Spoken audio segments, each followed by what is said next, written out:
Hey everyone, welcome to Miller's Military Moments, where I am Master Sergeant Miller, your host. In case you are new to the show and new to the YouTube channel, thanks for joining. I appreciate it. And today I'm going to talk about what it was like saying goodbye to my family and heading off to war in 2003. So heading to Iraq. So if you haven't hit the subscribe button, go ahead and do that and hit that little bell so you get the notifications when I do post a new episode and video. And if you're just new to the show also, so I post every Sunday. There will be a new weekly episode with my story from service of over 20 years in kind of chronological order. So if you're new to the show, hey, go back and look at some of those other videos, and also the previous 8 episodes are on audio podcast only, so check those out too in my website, millersmilitarymoments.com. So make sure you hit subscribe. So hey, saying goodbye. We've all probably done it at different times in our life, whether we are, going off to school, we're sending our kids off to school, whether it be college or something like that. So it's not necessarily something that I'm describing that no one has ever experienced, but it's a little bit different when you are telling your family goodbye and there is a legit chance you may not make it home.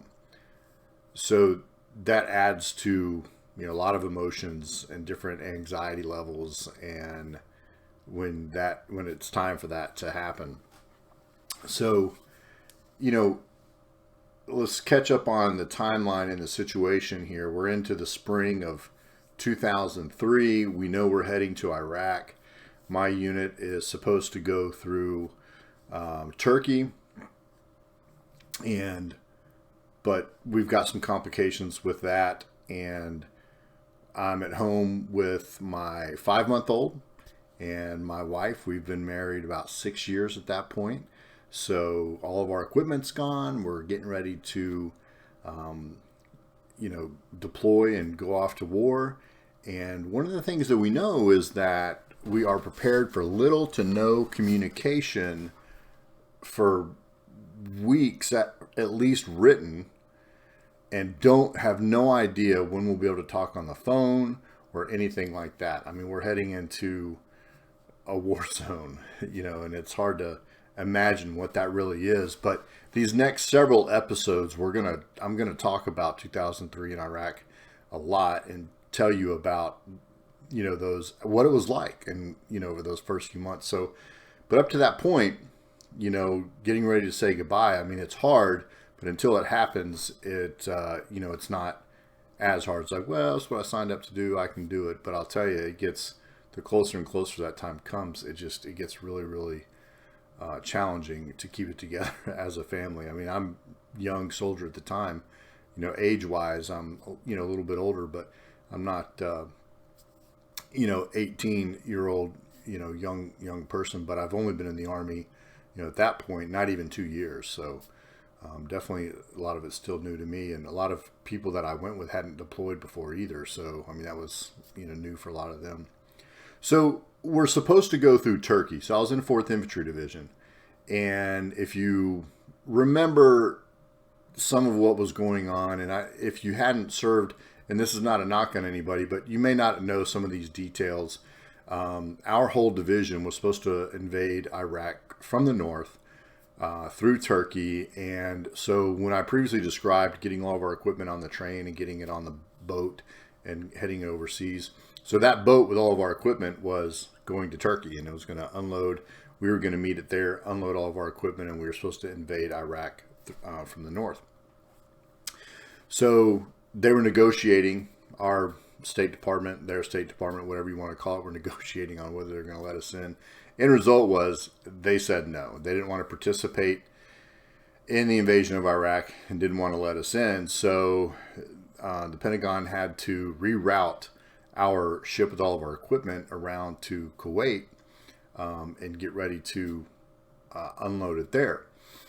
So the what it did was that it did give us some more time at home, at least, because it took time for that boat to, go around all the way around to Kuwait, to that port there, and then get ready to unload our equipment. So it did give us some more time at home, which is, it's good and bad. I mean, it's good because it's great to be at home as long as you can, but it gets challenging when you're just waiting and waiting and waiting.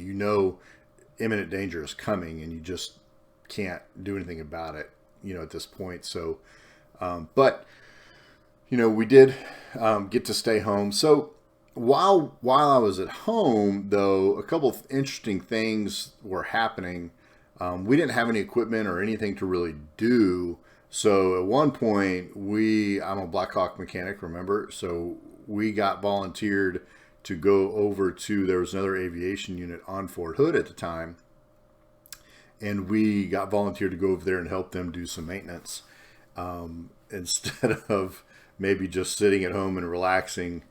Some people look at it as, well, you're earning a paycheck, so you should go to work. Like, well, I mean, yes and no. I mean, we're getting ready to go to war, so maybe we should stay at home with our family. But instead, we went over to, the other aviation unit, and we're working on their helicopters for a while. And they weren't deploying yet. They actually deployed a year later. So anyway, we spent some time doing that, which wasn't our favorite thing to do by any means. And there was a lot of grumbling amongst the junior soldiers, and we were not happy about it. And some of the NCOs weren't happy about it either. And but hey, we're in the Army, and we do what we're supposed to do, and we go and do it and take care of it. So I think about every Friday we would be told we aren't leaving this weekend for like 5 weeks, and it just felt worse like each time. Like, not that you want to go, but it's like you're just ready to get it over with, So every time it'd be like, well, we're not going home. We're not leaving this weekend. We're not leaving this weekend. And it's just like, oh my gosh, like how much, the tension is just building, and how much more, can we take? And so one thing I also remember was, because of the time it took to get our equipment around, the war actually started in March before we got there. And 3rd ID led the invasion, 3rd Infantry Division led the invasion. And I was at a good friend of mine's house, Joe LeVar. We were sitting on his couch and making the comment of, we're watching the invasion on TV. I don't know what news station it was, but it was, we literally were watching what was happening, over there on our TVs. We're like, oh my gosh, that's about to be us. And so shortly after that, and I don't remember the exact date, but shortly after that, we finally got the word, hey, we're leaving and we're going to Kuwait, and we've got to get ready, whatever particular time they told us, you've got this many days or you're going to fly. Because not everybody goes on one plane, and, there's a lot of people, probably 20,000 soldiers you've got to move from Fort Hood, Texas over there. So that's a big challenge in itself. And when you get that phone call, that says we're leaving, and you've got a show time to, drop your bags and get ready to leave, your heart stops. Tears definitely come out. Your spouse, my spouse, knew when I was on the phone. She could tell the tone and what was, that something has changed, and she knew that it was time, and it hit you like a ton of bricks. It's like, oh my gosh, this is real, and this is about to happen. So, at that point, like, when you get the phone call, it's not, you may have heard, about some units leave within 18 hours of notification. That is some special units, and that's some airborne units, out of Fort Bragg and, the 18th Airborne Corps, and they're on notice all the time. That's not this situation. We're being told we have dates, we have times, and it's like a few days later is, my show time, and we, have to be, at the right place at the right time with our equipment ready to go. So we have some time, a couple days, I think, between whenever I got the call and then, we have to get on the plane. So what is that process like? Well, So this process, so basically you're told what time to be at a certain location, and it's called a bag drop. So you're going to drop your bags that you're carrying with you. And what we were carrying with us, we had two duffel bags, no, maybe one duffel bag and a ruck. I don't know. It was like one duffel bag and a ruck, and then our carry-on, something like that. And you drop those at a spot, and then there's a team, usually people not deploying, that'll be from another unit that helps load them onto trucks, and they will take those trucks over to the airport, and then they'll get them loaded all up on the airplane for you. Now, sometimes when we get to the airplane, we have to provide our own baggage detail. So some of our soldiers that are on that plane have to go do it. And I've done it before. I did it on a couple of our trips.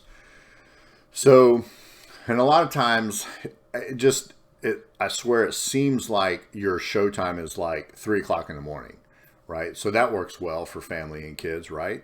And I feel like it was that time then. I'm not really sure, but I always feel like it was always dark. And, so everybody's tired. You don't really sleep up until that point. And so we get all of our stuff. So this is how we did it this time. And I'll tell you, we didn't do it this way any other deployment. This was after this, we didn't bring the whole family up there, but this was our first one. I mean, we had never done this before. We didn't know. So, and that was a personal choice we made afterwards. But so the whole family goes up there, me and my wife and our son, and so you go to this spot and you drop your bags off, and then you get back in the car, and then you go to the next location, which for us was at the hangar, and we are getting ready to get on a bus. And I want to say it was pretty quick. Like once I dropped the bags, like I had to be sitting on the bus within like 30 minutes. And you literally right there hug your spouse and your kid, for as long as you possibly can. And there's lots of tears and lots of emotions, and you just don't want to let go of each other. And it's oh my gosh, I mean, this is real. But hey, the time comes, I've got to go. So I get on the bus, and it's really trying to figure out all these emotions and thoughts. And the other side of it is, I mean, I do have a mission I've got to do, so I've got to be good at what I'm doing. I've got to be on my game, so to speak. I mean, this is, it's dangerous. I mean, what we're about to go into is dangerous. I mean, we are literally about to drive our vehicles. We're an aviation support unit, so we're getting ready to drive our vehicles from Kuwait all the way through north, through Baghdad, and up to Tikrit, which is Saddam's hometown, and we're going to set up operations there. So there's a lot of crazy things that can happen, and it's scary. It's scary for anybody. If anybody tells you they're not scared, they're probably either lying, or maybe they're weird. I don't know. So there we are. We drop the bags, say goodbye, get on the bus, trying to get my game face on, if there is such a thing, So then where do we go? So then we're sitting on the bus, we go over to a gym. It could be any place that they use, but in this particular case, use a gym. So it's kind of another staging area. And at the gym, there's usually the USO is there, which is a big supporter of the troops. And they have snacks and coffee and drinks and stuff like that. But one of the other things that I had to do was I had to get a smallpox shot. So we all had to get them before we deployed, but because I had, a child under 6 months at home, I couldn't get it until, I was away from him. So while I was at that gym, I had to go get my smallpox shot. So if you're familiar with smallpox, when you get the shot, you get the, it pusses up and oozes, and you've got to keep it clean, and you've got to be really careful with it. Well, I'm getting ready to go to the desert, with this thing, and not be able to keep it very clean. So that's another concern. But I'll figure it out, right? Just like everything else. Obviously, I'm here, so it worked out okay. But so that's another thing I've got to deal with, though. So I get to the gym, and go and get the smallpox shot. And of course that not very fun, and, take care of that. But so the mood in this gym, I mean, you're talking, there's 300 or 400 people there. I mean, this is a big plane we're getting ready to get on. And, but there's very little talking. It's mostly quiet, and it's several hours before we get on the plane. Like it is definitely not, if you've ever heard the term hurry up and wait, we've perfected it in the Army or in the military in general. And we get to places really early, and we stand around and wait for the event to take place or the action to happen. So, and in this case, to get on the plane, so for our showtime, if I dropped my bag at 3 o'clock, like Wheels Up was probably at like 11:30 in the morning. Honestly, that's really kind of how it is. So we're sitting there for a long time, and, but everybody just, kind of a somber, like, holy, this is it. This is real. Like, we're still doing this thing. And like, it's just more and more real. And, just people probably thinking about their family at home, stuff like that. What are we going to do? How does this work? So then the next step is we get on another bus and we head over to the airport, and where there's, a big old plane waiting on us. And one of the things I remember about this particular plane was it was an American Airlines flight, and I think it was new at the time, like it was a new 777. So it was a really big aircraft, and there was tons of seats.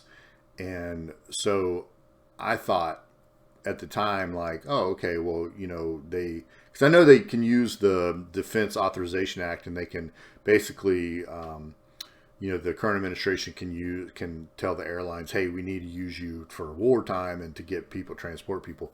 So that is what they had done in this particular case. So the American Airlines and their crew, ferried us over there. So I kind of thought, that's just how it was, and we would do those every time. But that was the only time of all my deployments and returns. That was the only time I ever flew in American Airlines. The other ones were like Omni International and a couple other things that were pretty much just charter planes. But so that was kind of interesting. So, so there, when we get to the airport, it takes a little time to kind of get everybody, get all the cats herded up, get everybody together and kind of focused on where we're going and get through these doors and this doors. And so there's this lady. She was an older lady when I was there in 2003, and she's giving everybody hugs.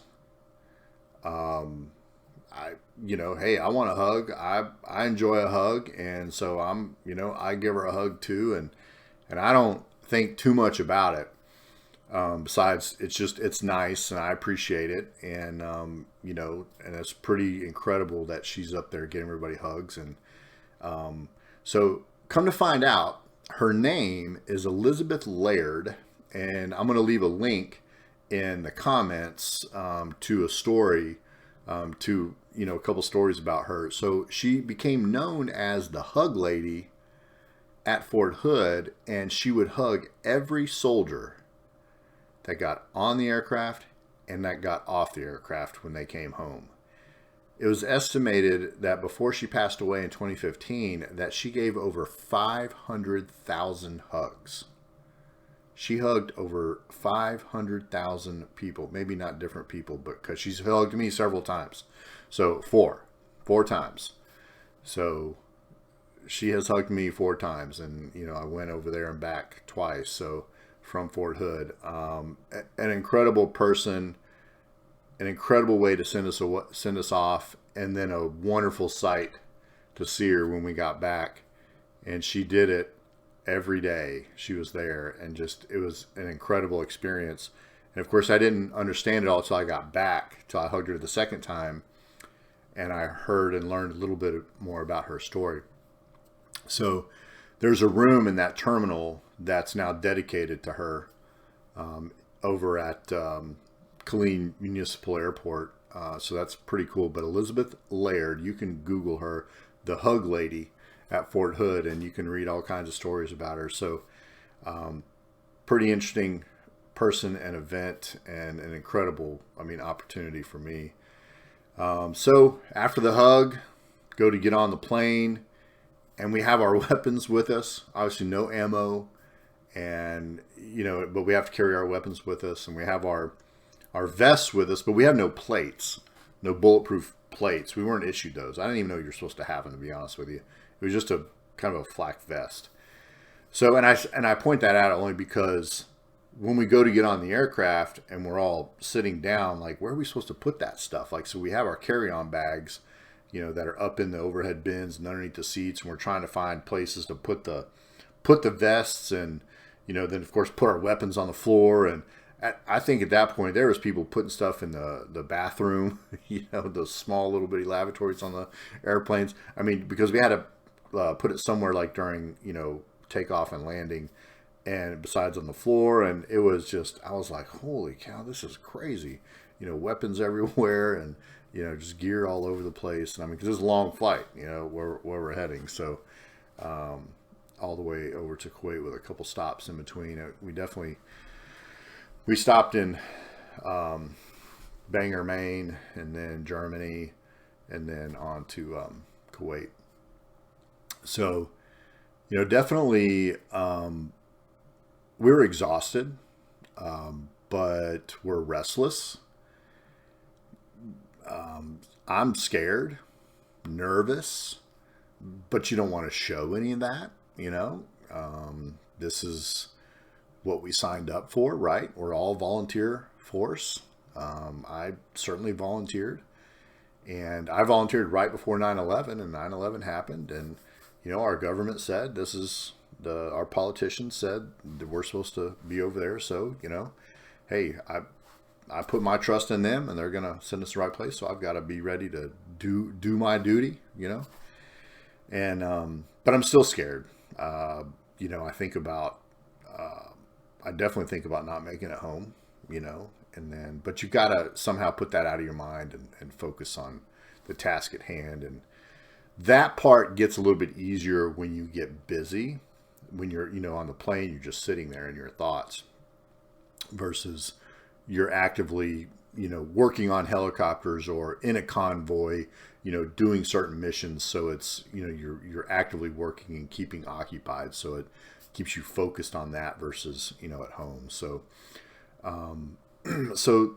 that was good. But during that time on the airplane, like, it's just, you're just in your thoughts, and it's still so raw, and especially just, leaving home, and kind of terrifying. So we make the trip, and we get over to Kuwait, and the terminal, there is no terminal, okay? Wherever the plane parks, you get off outside on one of those ramps, and then you go to get on buses that are going to take us to wherever we're going, right?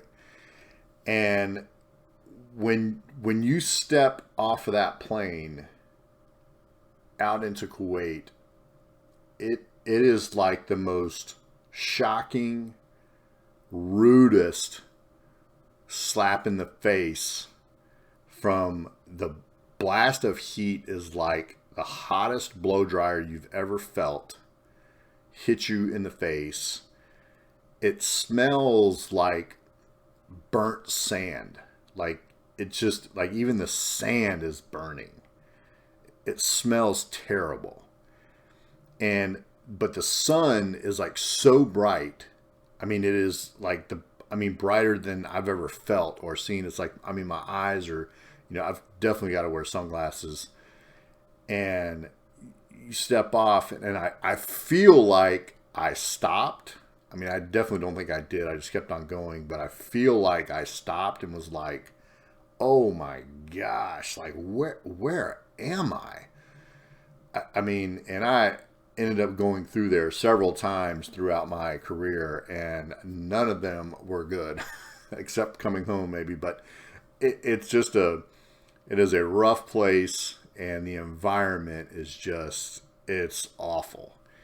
And, trying to just fight through all those emotions. And now I've got to deal with this challenging environment. I don't care what training you go through. I don't care what people have told you, what you've done to potentially prepare for this environment until you have experienced that environment. It's something that you can't prepare for. Once you've experienced once, I got it. I was better coming over the second, third, and fourth time. Okay, but that first time, because you're fighting things like fatigue, you've got to figure out how to deal with the heat, but continue driving on with your mission. You've got to protect yourself from the sun, from the sand. You've got to do a lot of things. Meanwhile, you've got to be a soldier and protect yourself, protect your teammates, your equipment. Oh, I've got to go work on helicopters that are out in the sun all day, hot. There's all kinds of things. So now the environment, I've got to fight that too. And so it's a lot to deal with. And this is one of those things, I don't think it gets enough. The American soldier, well, any coalition soldiers that have been over there for any amount of time really get enough credit for that.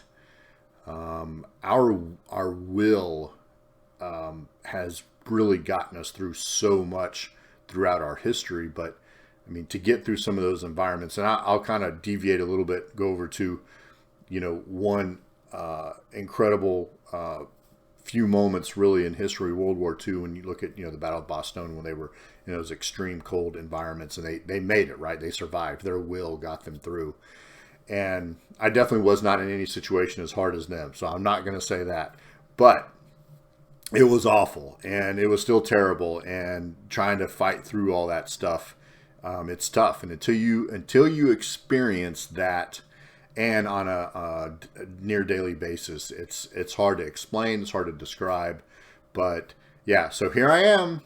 Welcome to Kuwait and welcome to war. And here we go. We're getting ready to stage in Kuwait and head to Iraq. And this is what we volunteered for. So welcome to war. Well, this concludes this episode of saying goodbye and hello and saying hello to Kuwait. So thanks for listening. Don't forget to subscribe to the YouTube channel or to your favorite podcast app, listening app, and subscribe to the website. You've got you get the weekly newsletter on insights and upcoming episodes and stuff like that. So stay tuned for next week's episode of staging in Kuwait and leaving for Iraq as we start making our way north. So next week. So until then, be kind. Show compassion, be you, and I'll see you next week. Peace.